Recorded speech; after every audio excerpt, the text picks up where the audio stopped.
So now we come to after Moses died at the end of the book of Deuteronomy.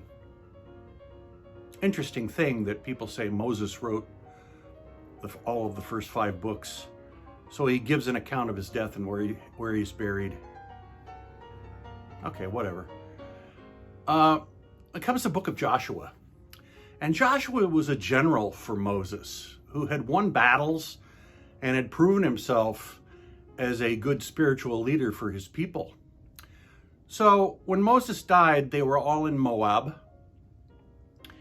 And what separated them from the promised land, Canaan, was the River Jordan. And God said to Joshua, and I'm going to quote this, "Remember that your people have been given their land between the River Jordan and the Mediterranean Sea, the land I promised to give you.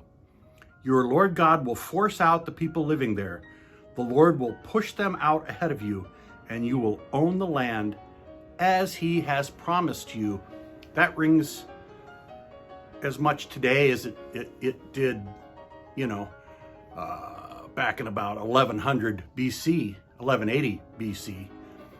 And Jews have held to that this is the land promised to them, all the land between the River Jordan and the Mediterranean, all the way down to where Egypt is and all the way north to where, right at the time Assyria was, that became Lebanon. And they've held to that. God promised that to Joshua. So Joshua led the people to the River Jordan, and he was able to part the waters with the help of God, of course, just like Moses did with the Red Sea, smaller scale, and dry riverbed, and they were able to take the Ark of the Covenant and all their holy rolling stuff, and all the people, all the Israelites crossed into Canaan. And Joshua was their leader, and he knew this was going to mean many, many wars.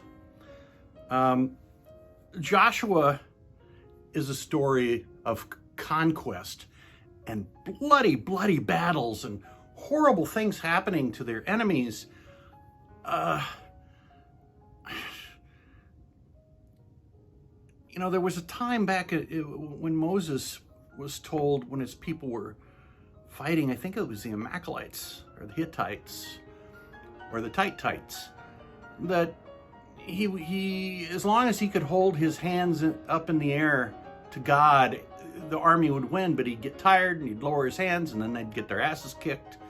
And so finally Aaron and another held his arms up for the whole battle and they won. Touchdown, Moses! So, but Joshua, where Deuteronomy ends, Joshua begins. The tribes of Israel are 12 in number, and it's a story that's written about 800 years after it actually happened, which puts it about 300 BC. So pen to paper was 800 years later, which is about 40 generations. So it was an oral tradition up until that point. So you really have to take this with a grain of salt because there's no historical information or archaeological evidence that Joshua actually existed or that he did some of the things he did.